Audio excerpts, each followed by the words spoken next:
Welcome back to the talk show, where rock and roll has always been our business. This is the Allan Handelman Show. If you're a Beatle fan, I'm curious what your answer would be. If I asked you, what was the most important Beatles album of all time? What was a pivotal, changing album? Well, probably most people would say Sgt. Pepper's. But not according to the Beatle expert we're going to be talking to, Robert Rodriguez, the author of 4 books on the Beatles. His new one, Revolver, How the Beatles Reimagine Rock and Roll. And he says it was Revolver. And he makes a good case. Robert, great having you on the Allan Handelman Show. Well, thanks, Alan. Great to be here. So, Robert, what is it about Revolver that makes it that pivotal, special album? Well, I think that when Sgt. Pepper came out, it was the result of much anticipation building up.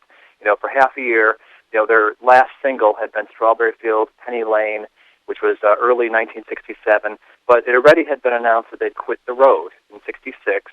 And so for a lot of people, they thought that was the end of the group because it was practically unheard of for any pop rock act to subsist purely on making records and not live appearances. So that was a major warning sign to people. It's like, uh-oh, this might be the end of the Beatles. But they put out that single, and so that kind of took some of the pressure off, like, oh, I guess they're not breaking up.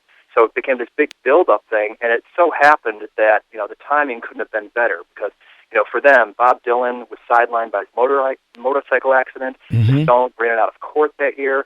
Brian Wilson of the Beach Boys had a nervous breakdown and shelved the Smile album.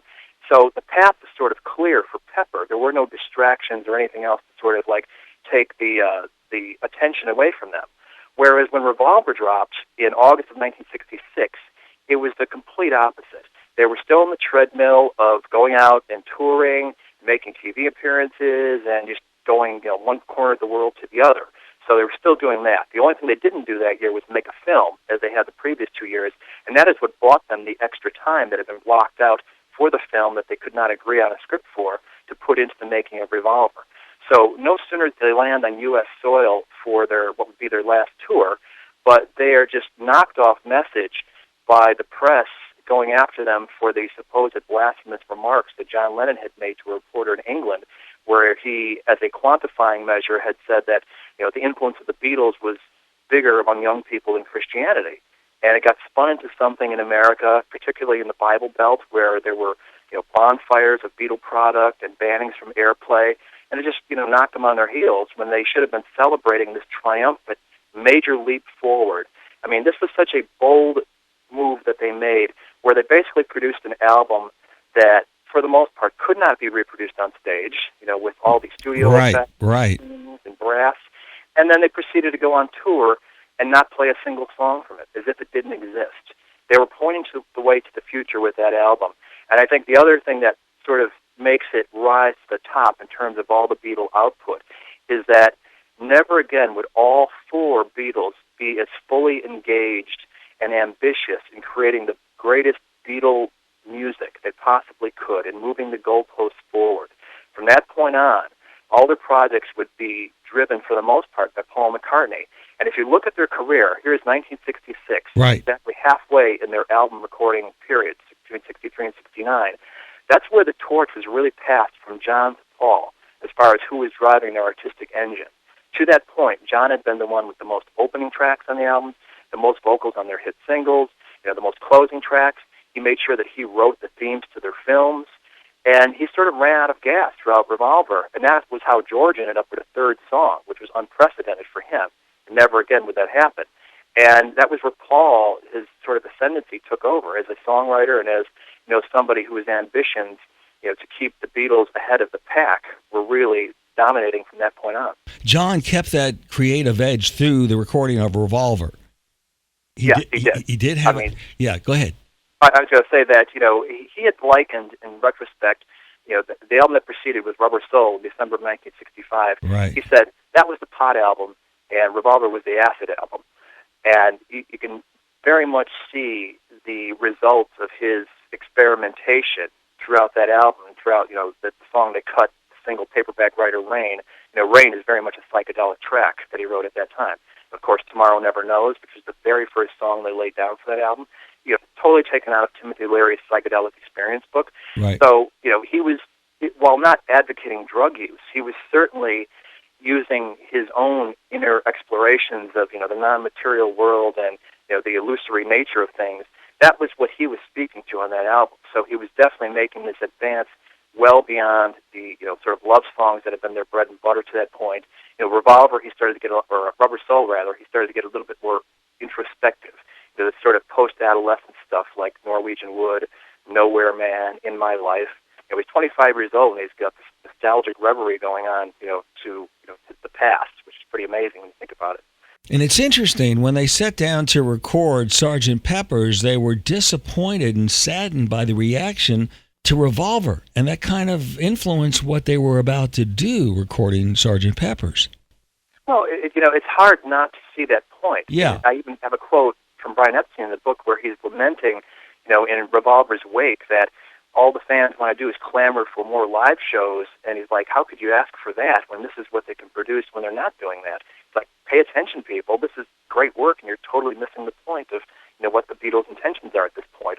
So it's like, it's hard to look at it any other way but them feeling that what should have been their shining moment was sort of blunted by these non-musical issues going on.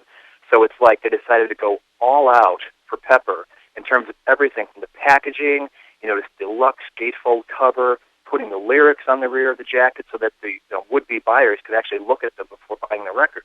They'd never done anything like that before. Everything about it was grandiose, right up until the closing chord of A Day in the Life on that record. And to me, that speaks to a self-consciousness that is absent on Revolver, where you really get the sense, no matter how dark some of the themes are, and some are quite dark on Revolver, there's still this joy that comes through. And I think it's the exuberance of them going on this journey together, this exploration with George Martin and Jeff Emmerich, the engineer, as well. They don't know how it's going to pan out, but they're just grooving off of it. Whereas by the time Pepper came along, they pretty much knew in advance where their experimentation would take them. Mm-hmm. So I liken it to Revolver was the triumph and Pepper was sort of the victory lap. Going back a little ways, I guess during Revolver, maybe after Rubber Soul, they realized if they're really going to grow in the studio, they're not going to be able to pull it off live anymore. Talk about that, because they were having trouble with the audio, and it was like a greatest hits kind of oldies show. They felt like they really weren't advancing, so they decided not to do certain songs and tour and stop touring. Talk right. about that. That's exactly right. Is they started to recognize by 1965, when they came to North America and they kicked off the tour with Shea Stadium, the first big stadium show, over 55,000 people seeing them, that they had to play in a venue that big to accommodate the demand of fans.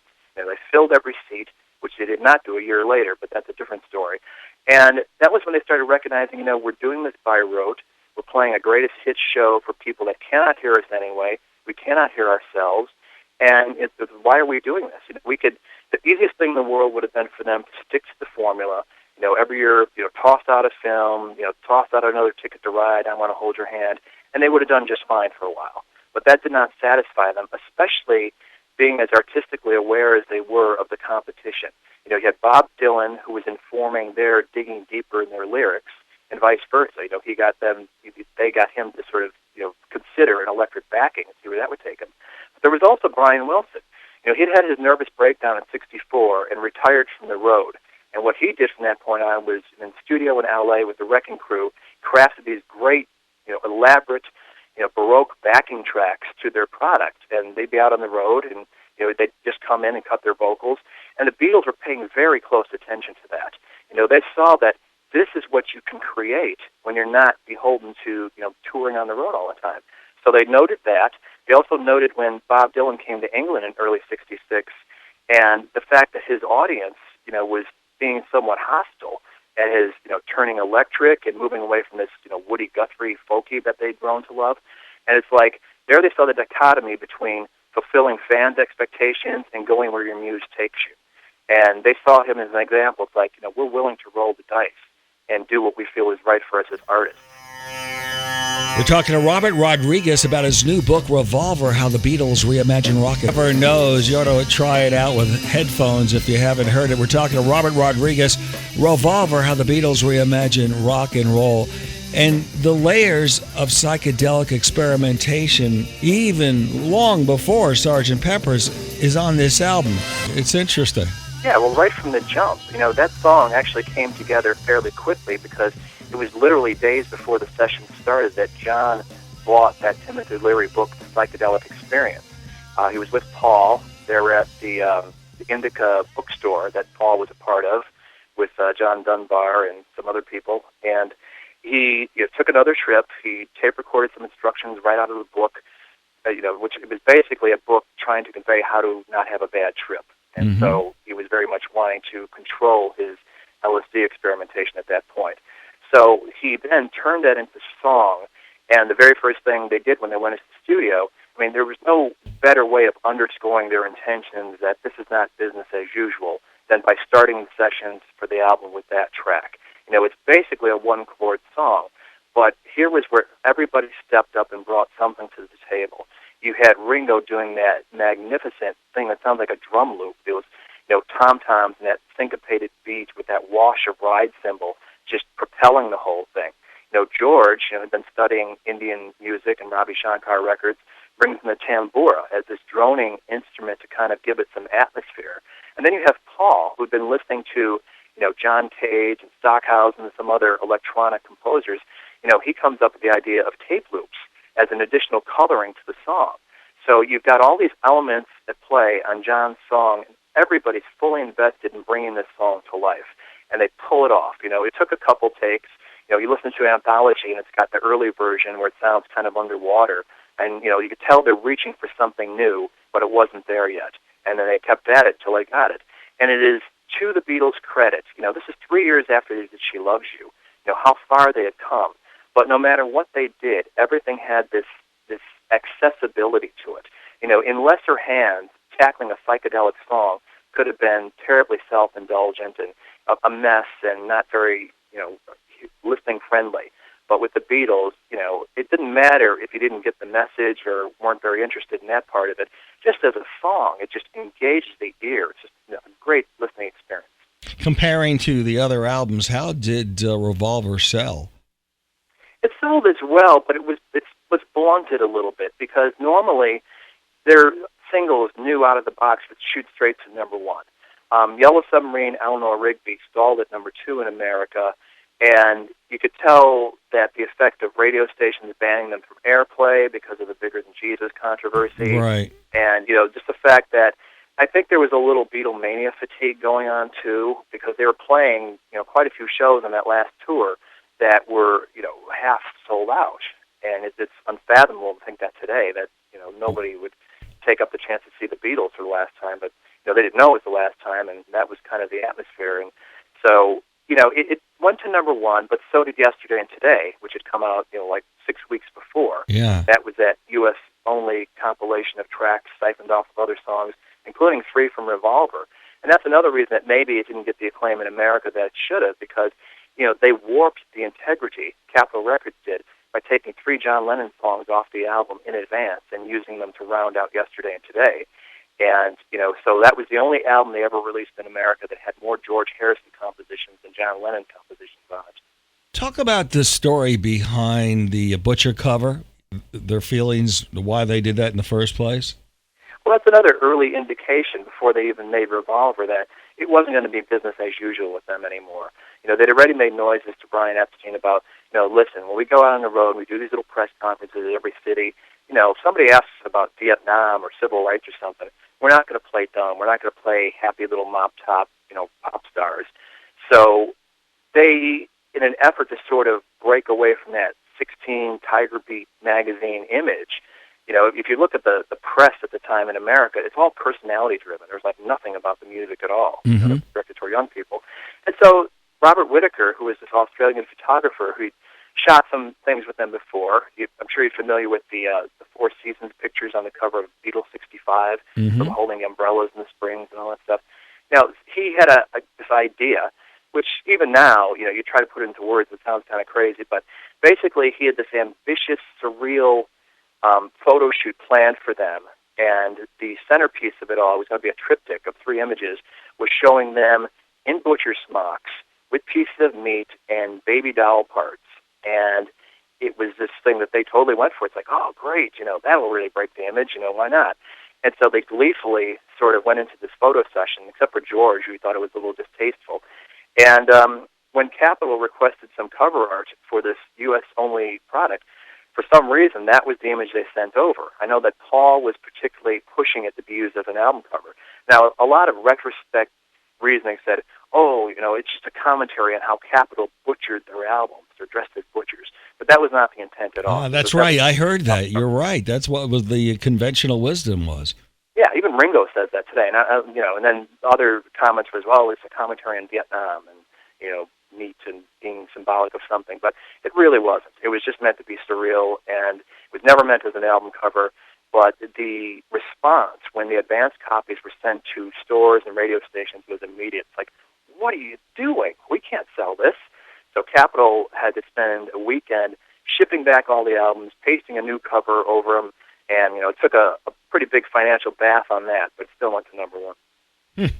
That is really interesting. This is fascinating on so many levels. Revolver. And also you mentioned Rubber Soul deserves a lot of credit. That's also one of my favorite albums, Rubber Soul. Mm-hmm. Talk a little bit about Rubber Soul before we move on to what happened after Sgt. Pepper's. Well, Rubber Soul was the follow-up to Help, which came out in the summer of '65. And Help was really sort of the last beat group album that they did, where it was all, with only a couple exceptions, pretty much reproducible on stage. It was not too far different from what their peers were doing at that time. And when they went into the studio to make Rubber Soul, that's where they started really manifesting this Dylan sort of influence. It already popped up a couple times before with, You've Got to Hide Your Love Away and I'm a Loser.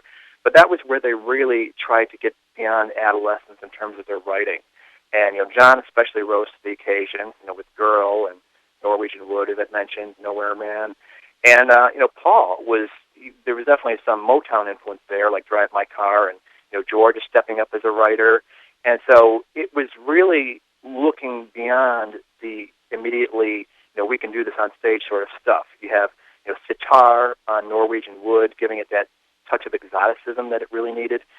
In My Life has what, to a lot of people sounded like a harpsichord, but it was really just a sped-up piano. So this sort of Baroque sound that they would explore a little deeper with For No One on Revolver. So they're definitely, expanding their palette in terms of color in the studio, but they weren't really using the studio as an effect yet, as they would with Revolver. But Brian Wilson was listening, and he, of course, heard the Capitol version, which is, slightly different, different cut selection than the UK one. And he said it was the first album that really blew his mind, where every cut on it was great. And so he set out to, one-up Rubber Soul, and that became Pet Sounds, which was released right in the midway point of the making of Revolver.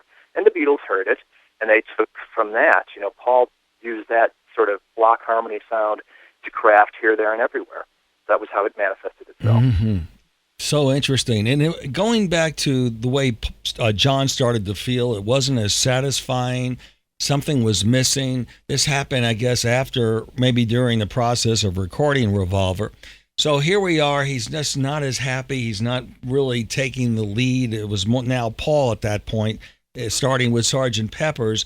So talk about that, the feeling, and I guess that's what led to him meeting Yoko in some respects and changing his life.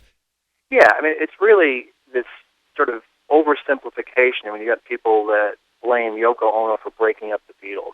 That's not quite the case. I have an actual quote in the book from John Lennon before they even made Revolver. It was in the same interview where he's talking to Maureen Cleave, that the Bigger Than Jesus quote came from, where he's, sort of confiding out loud that, all the success that they'd worked toward, being the biggest, most popular act on the face of the earth, it wasn't satisfying him. He says, whatever I'm meant to do in life, it's not this. And that's why, I paint, I draw, I write, I do this other stuff. I'm still trying to find myself, but I know being a Beatle is not it.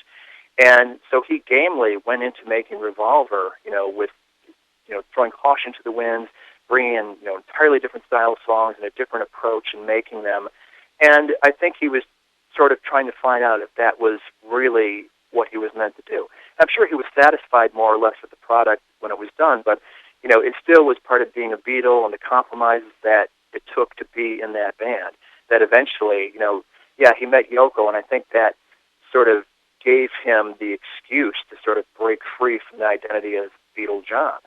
And meanwhile, you have George's ascendancy as a writer, and it soon became this sort of competition. Like how many songs is George going to get on this album? He only ended up with 1 on Pepper after 3 on Revolver. So it just became too crowded for so many egos wanting to do their own thing at once.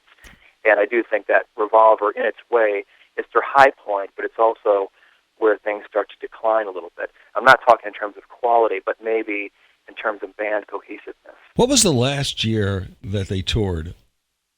It was 66. In 66.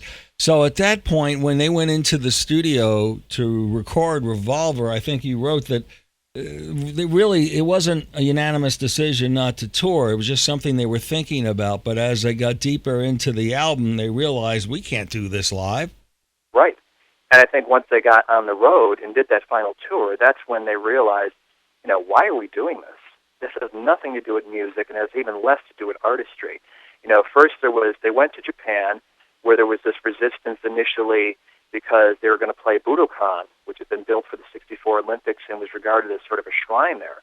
And it was considered sort of sacrilegious for a pop act to be playing in this shrine. And there were people that were making physical threats against them for even showing up. Then from there they went to the Philippines. And there was that whole debacle where there was this perceived snub of an invitation to the presidential palace from Imelda Marcos, which they didn't know about. And next thing they know, they're watching TV on their day off, seeing that all these kids are there waiting for the Beatles' arrival. And they were literally, sent fleeing for their lives from the country. And, George made this remark when they were back in England when they was asked what's next. He goes, we're going to go to America to get beat up there for a while. And, he couldn't have known it, but that was exactly what happened because that was when the whole Bigger Than Jesus thing erupted. So, they're in this tour where nobody can hear them, seats aren't filled like they had then, and then there's just the logistical stuff. They had one show rained out, another show that they had to play while the stage was still wet because there was a tarp on it, where they risked electrocution, and it's like, why are we doing this? Yeah. I think they needed a reason other than they just were tired of touring. Quit. It was getting unbelievable. I mean, it's just so surreal, and things were taken out of context. I don't blame him in retrospect. This is the Allan Handelman Show. Compelling talk radio.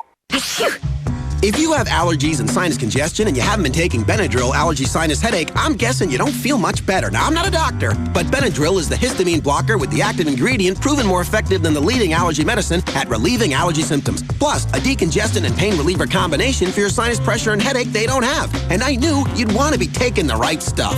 Benadryl allergy sinus headache, the right medicine for allergies and sinus pain. Use as directed based on Benadryl allergy 50 milligrams 3 times daily. Don't exceed maximum dose of 2 pills.